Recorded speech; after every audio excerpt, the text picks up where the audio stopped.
All right, welcome back to the Volunteer Matters podcast. It's Mark and Sophia. Hey, everybody. Hey, so today we're diving into the topic of tracking volunteer hours. It's a super important topic. So whether you're managing a small program or a large at-scale volunteer program, accurately tracking hours is super important. So a lot of times it can be looked at as just an administrative task, a burden, but we're going to actually go into why you should consider tracking hours if you're not, and also some strategies for tracking hours. Maybe you can learn something from this episode. So yeah, first, do you want to go into why it's so important? Yeah, sure. I like to always start out with the money side of things because it's the easiest one to justify any sort of effort. So first, when we're talking about funding, grants, donations, a lot of the times grants require nonprofits to provide detailed reports on the volunteer hours. So they want to know where their money went, what kind of effort and energy was put into it. And sometimes too, the volunteer hours can translate directly into monetary value. So sometimes there are grants that are based on the hours that a volunteer performs work. So something like a Dollars for Doers program through corporate partners, as an example, you could actually reclaim money on an hourly basis based on the number of hours that volunteers contribute. And it also, tracking hours helps you to justify funding.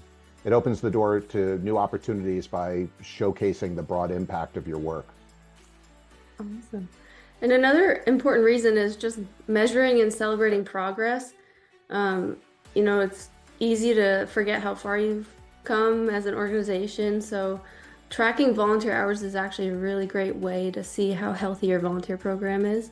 And you can see different trends, areas of growth, and also then target areas of improvement. So, yeah. Yeah, I have a mentor that he always likes to say this. He did consulting for manufacturing businesses for a long, long time, and he would always say, "You measure what you value, and you value what you measure."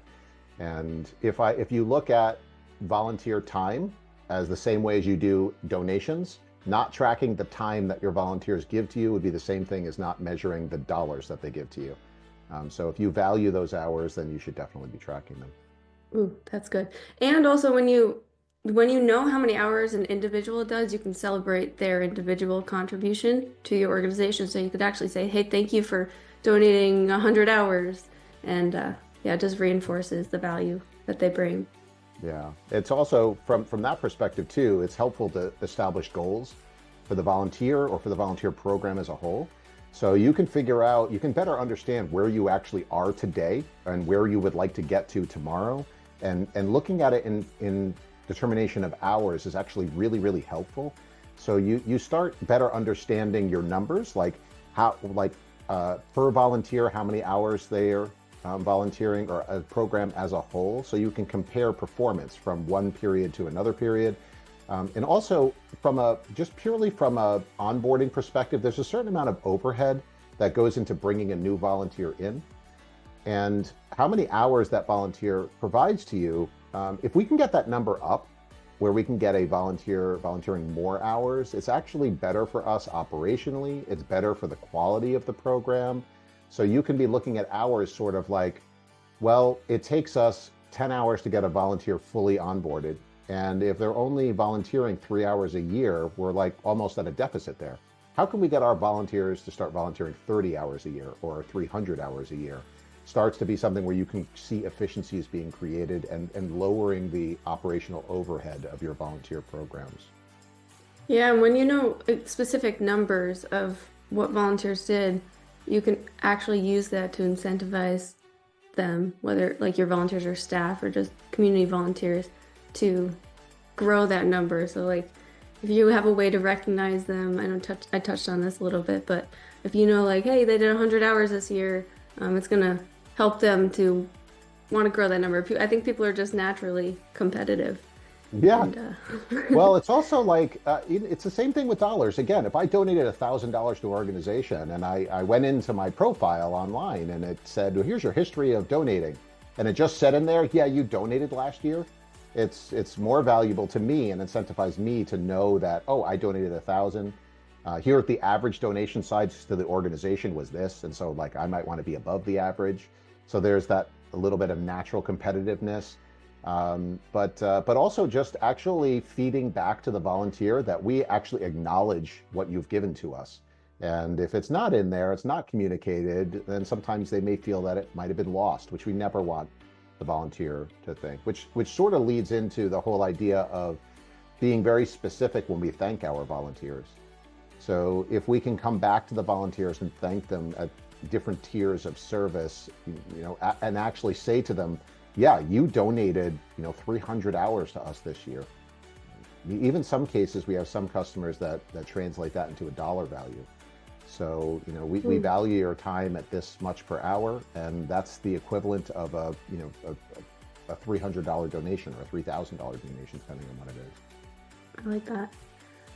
Okay, Yeah, so so why is it so challenging to track hours? What are some common issues that you see?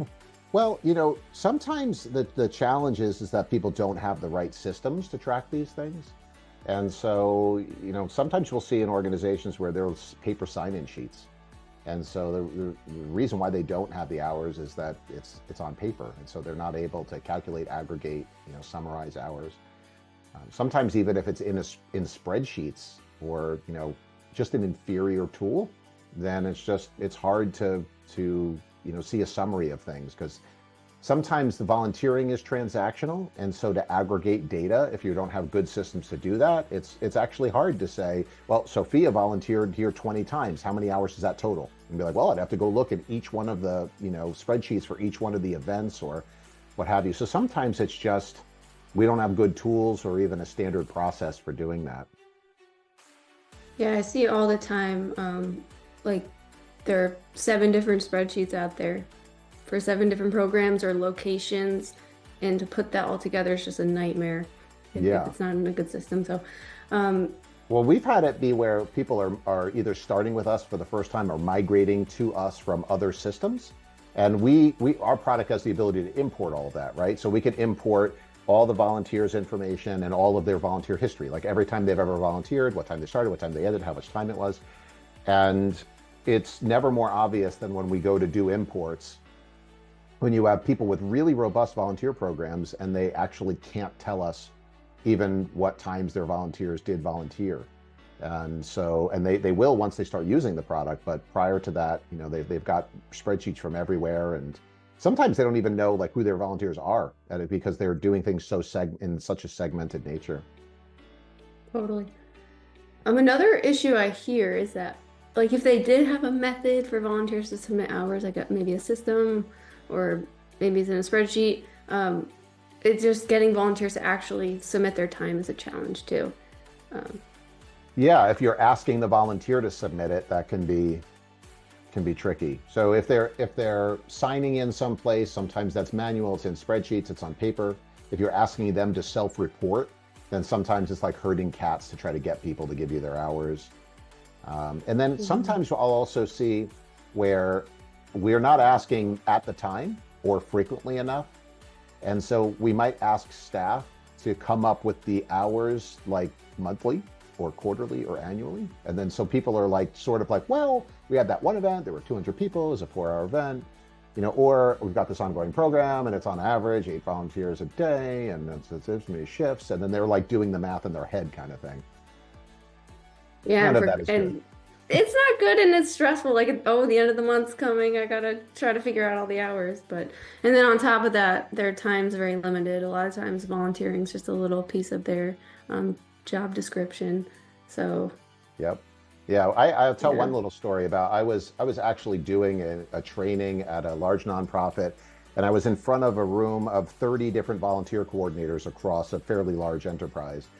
And I was talking about migrating their data and getting accurate numbers and tracking, and there's like grumbling in the crowd, and people are getting like shifting in their seats and eyes are rolling, and I just sort of stopped it a minute. I'm like, what's going on here? And what I learned was that each of their job performance, their evaluations or job evaluations when they sat down with their managers, part of what they had been was a part of their assessment were their volunteer numbers. And so they had been reporting numbers in as a part of their assessment, but the report was they were coming up with the numbers. And they were all very nervous about how this was going to impact their next employee review because they wouldn't be the ones calculating the numbers and handing them off to their boss. And they were like, they felt really insecure about the fact that they perhaps had been overestimating their numbers. And what I told them at the time and what proved to be true was I've actually not seen a scenario where people over-reported their volunteer hours. In every instance, it's been underreported when you're not tracking it properly. And here's the reason why. This is the example I used for them. There were 30 people in the room, and we did a 3-hour seminar on all things best practices for volunteering. I said, in a month, if you were to say, I want you to report to me all the time you spent on volunteering this month, all of you would have forgotten that you spent this time in this session. You would have gone back and said, well, I've got these 4 different programs and I estimate this, blah, blah, blah. And so I'm like, we have 30 people in the room for a 3-hour thing that is 90 hours of collective work that is lost forever. And you probably would have forgotten that it happened. And so the same thing is going on within your programs. You're just underestimating. You feel like you're overestimating. And so it actually proved to be true. They had reported collectively as a group, I think it was like 30,000 hours of volunteer service before they had a system that was accurately tracking it. And then after they had a system that was accurately tracking it, it was like 40,000 hours. So, and some of it was that they improved, but most of it was just that they were actually properly tracking it. So, yeah, so that's a perfect segue into different approaches to tracking hours. So you do want to make it as easy as possible for volunteers and staff. So we're just going to run through some different ways to track hours. Yeah. It depends on like what your program's like, and yeah, so we'll go into all the pros and cons of each method. Yeah, so some of it is, anytime I look at anything operational, I try to figure out what's the most efficient way to do this. Is it super efficient to centralize things so that one person is doing something? Is it more efficient to distribute it out? So if I have, like, one example would be, I have one volunteer coordinator. Is it better for the volunteer coordinator to handle all of the time tracking on behalf of the 100 volunteers? Or is this a scenario where it is better for each volunteer to handle their own reporting? And now the volunteer coordinator is actually doing very little, and then each one of those volunteers is doing a little tiny thing, right? And then the other part of it is, well, what if we could introduce some automation to make either the job on each individual volunteer easier or the work on the administrator easier? So it's very rare where I find a circumstance where I would want the volunteer coordinator doing everything. It's very rare. Yeah. So I'm almost, we'll talk about one method that's like that, and I can give you examples of where that makes sense. But when we're asking the volunteer to report hours, one of the first things is just timesheets. So there may be a circumstance when asking the volunteer to submit a timesheet makes sense. So, and I would never advocate for paper. So we would definitely want some sort of digital capacity to be able to submit timesheet. So the pro to that is it's much simple. It's pretty simple to implement. There's not much complexity in it. Everybody understands, hey, I did this thing for this amount of time on this date.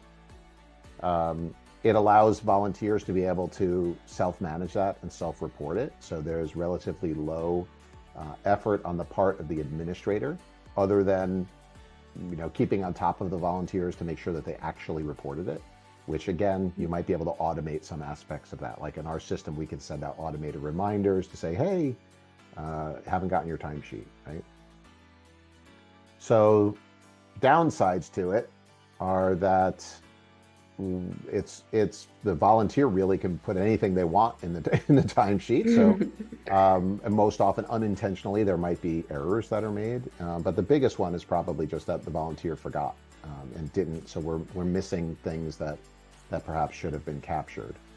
Yeah, timesheets are usually best for a scenario where like volunteers can create their own schedules and there's a flexible schedule Yeah, too. there is no schedule, right? So we Right. don't know if we don't know when the volunteer is doing this stuff, like on our behalf. Like, let's say, for example, that we had a volunteer who's going to help us call with an annual campaign, fundraising campaign.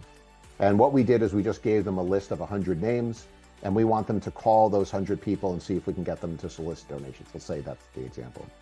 And so we're not imposing on the volunteer, okay, Tuesdays from, 4 to 5 p.m., you're going to be doing this thing. We just say to them, here's your list. You call, and we want you to call them at least 3 times between this period and that period, and then you just let us know how much time you're spending on it. And so somebody might come back in and say, okay, this is when I did that thing. Yes.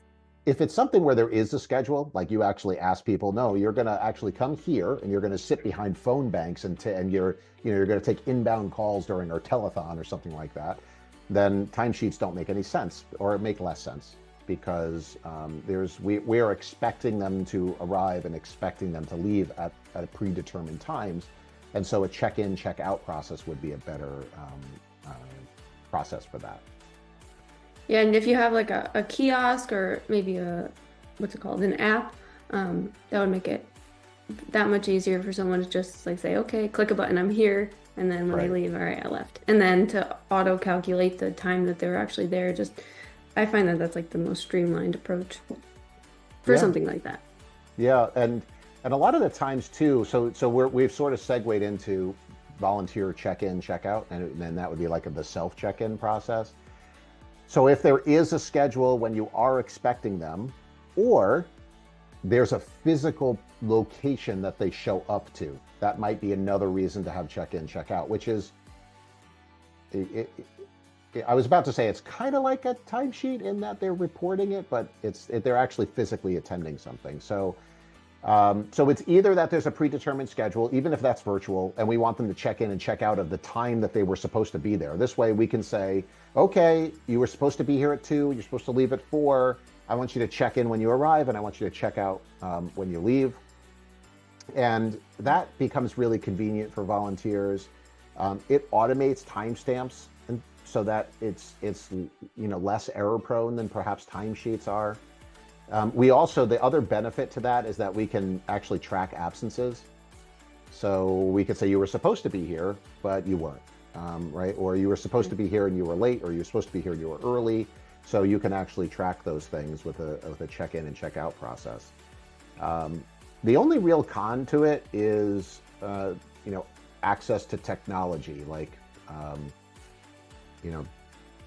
don't even know if there's a real valid con to it if you have good technology in the space, but maybe it might require internet connectivity or something like that, or some sort of dedicated device if you're using kiosks or things.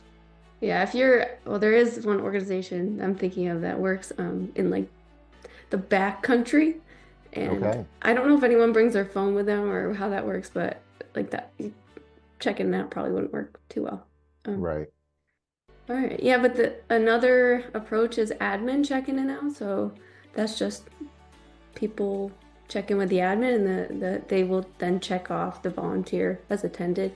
And this is a good way to make sure that no one makes any errors. So like that one person you trust who works for you is gonna actually check off everyone. And the only con I can think of is that that person will probably have a lot to do that day, and it's time intensive to check everyone off. Everything depends on the type of program and the Yeah. type of audience of your volunteers. So, in a lot of cases, if you have, like, we have some customers where their volunteers, they just show up, right? They have a lot of returning volunteers that like to work the same shifts in the same jobs. And so, an administrator coming in and checking off they're here, they're here, they're here. You have somebody who's like walking around a room and they could say, oh, Peggy's here, John's here, whoever, right? And if you have good tools for that, again, it's literally like just checking a box. And then the pro to that is that it's not actually, there's no effort on the part of the volunteer, right? Other than to actually check in. And we also still have very accurate times of when they were recorded to be there. The only downside, I guess, is that an admin has to do something, but it's still a relatively low bar if you have good systems to do that. Yeah, so I think that if there's things that are like highly centralized and you have staff that are there anyway, and they're also very familiar with the volunteers, because if the admin person knows their volunteers, they don't have to walk up to somebody and say, tell me your name, kind of thing. But we do have other customers that actually they'll have like a tent, like let's say at an event outside, and you have to walk up and you tell them, I'm here, right? I was scheduled to be here. They check you in. They like to check you in, and then they'll like hand you a t-shirt or they'll hand you a something. And they just prefer that process. Like that's okay too. Yeah. So that's just another option. So there's another one that we've referred to as reverse attendance, which so in our system at least, you can mark everyone as attended automatically. So as soon as they sign up for a shift, they're gonna get credit unless they don't attend. In that case, an admin can go in and just say, all right, like Susie was absent and she won't get credit. Um, so it's just easier if you anticipate almost all volunteers coming for their shift, and so you do even less work. But you don't have to check everyone in, you just like find who wasn't there and mark them absent. Yeah, an easy example of this would be, so we have a lot of organizations that have um, volunteer board members, and they attend monthly board meetings. And what they'll do is they will assign all of their board members to all of their monthly meetings and pre-record them as attended. So in our product, they don't get credit for it until after the meeting has ended, but they could, basically say, okay, here's everybody who's supposed to come to the meeting, and unless we mark them as absent, they're going to get credit for it once the meeting is over, right? So the pro to that is that, most of their board members probably attend their board meetings, and it's a relatively small group, and so then an admin can just go in and check the person who didn't happen to show that one month, right? So, and we have some customers that have like many boards across many locations, and so they may actually have, I don't know, like there are some of our customers that have like literally like 300 or 400 board members because Yeah. they have like boards at each one of their locations. And but doing reverse attendance actually works because it's like all but one person will attend the meeting or stuff like that, even if they attend virtually. So what's the con to that? Well, it You have to relies on know the who's, admin, well, right? yeah. hmm What were you going to say? I was gonna say well, you have to make sure that you have everyone who's supposed to be there assigned to the shift. It's not like someone's walking up and signing up right then and there for the shift. Right. By the way, there's also with the check-in one, we were talking earlier about whether or not somebody was assigned to the schedule to begin with, right? So they're already in and they're already scheduled. We're already expecting them. And so they're checking into this thing we're expecting them to. The other aspect of this is also drop-ins. So Mm. with the volunteer self check-in, or even an admin check-in, there could be the concept too of, do we allow walk-ins to this where they could just show up day of?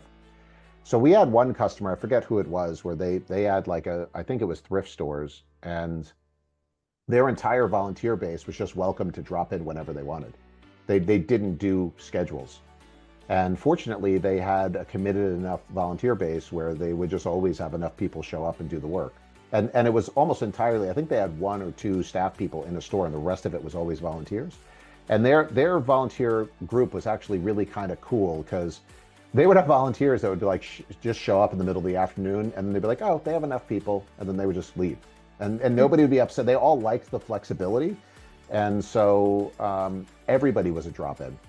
So in those instances, you might actually be checking in and checking out to something that you weren't pre-scheduled for. So that's something else that you may want to consider if you're using systems to track these things. So there's this idea of, I'm assigned to something. It might just be a role or a position. And then at some point, I want to track that I did something. And that thing that I did might have been pre-scheduled. So when I check in, I'm checking into something you were expecting me for. Or it might have been something that wasn't pre-scheduled and I just did it. And now I'm either reporting it by checking in, physically showing up on site and checking in, or I'm reporting it after the fact via a timesheet. right? And then of course we talked about the admin check-in and also what's more of an admin role, which is the reverse attendance. Yeah, the last method I can think of is default crediting hours. That's just like, let's say you have a youth sports coach who's volunteering for the fall season. You don't want to ask them to check in and out when they're on the field or something. So you know on average that they're going to do, let's say, 30 hours in the season. So you can just like administratively credit them on the back end and pretty much covers it. That's Yeah, like the you could easiest just, method. yeah, you could like I don't know. I used to volunteer coach youth basketball. I did that for a number of years and multiple seasons per year. I don't know a coach that would ever come back and check in and check out to practices and games or report it afterward. Like it just wouldn't happen. So in those cases, it's helpful when you're setting up your schedules or your different volunteer roles and positions to actually at that time say, okay, this is the number of hours that we can expect on average for a volunteer to contribute to this. And this way, if I know you were assigned to it, I could say that's 40 hours right there. That's 100 hours right there. That's 10 hours right there. And so then just by the virtue of the fact that they were assigned to it, you know that those hours would be attributed to the work, regardless of whether or not they ever filled out a timesheet or checked in and out of anything. So we do have a lot of that, and it makes sense because if something is highly predictable, like the coaching example is the perfect example that you brought up, Sophia, because you're going to have practices 2 nights a week, and you always have one game on Saturdays, and right, and so that's 3 hours. Plus, let's double that because there's communicating with parents and getting to and from games and practices, and prepping for practices and things like that. And so let's call that 6 hours a week times however many weeks the program is, and that's what we're going to put down as the hours. And then this way, there's a low burden on the volunteer. There's a low burden administratively, and yet you're not losing track of those contributions. And there are one other thing that I'll put in this, which is we're about to talk about reporting and stuff. I know that's something we wanted to talk about, but sometimes the tracking of hours, it is a compliance requirement. And sometimes it's like a grant will require you to give back hours, and it's great to have highly accurate numbers to give them, but it's not you're not violating some law or going to get in trouble if your hours aren't exactly right. Whereas there are some other times when you might actually be getting matching funds from a federal program, something along those lines, where the requirements on tracking time are actually very strict. So one of the other elements to time tracking might actually be like supervisor approval of hours. So sometimes we have to sign timesheets and approve hours. And so you can do that in systems, you can do that outside of systems. So that's just one other element to put on when you're defining your program and how you're tracking your hours, whether it be timesheets or check-in and check-out or admin check-in or reverse attendance or default credited hours. Do any of these require, especially if it's volunteer reported, do any of these require another tier of administrative approval of those hours? And how are you documenting that? Where is that put? So school hours are another example of this. So, kids who work, who volunteer, it might be fulfilling some educational requirements, like either to get a scholarship or they need it to graduate. A lot of colleges and universities require this now. A lot of high schools require this now. And so there's some element of, well, you have to provide us with an accounting of your hours, and it needs to be stamped and signed by somebody. So just something else to consider when you're putting your policies into place. Fantastic. So tracking hours is step one. Well, knowing who your volunteers are is step one, I'd say. But beyond that, tracking hours is step one, but then the next step is reporting on it. So yeah, reporting is huge. And again, you have to have good systems for this. You should be able to track at the very least, how many projects, what types of projects, what types of roles, and how many hours went into each of those roles. So let's say that's at a minimum. So what's the different project area? What are the different types of projects? So I can sort of analyze cross-project data.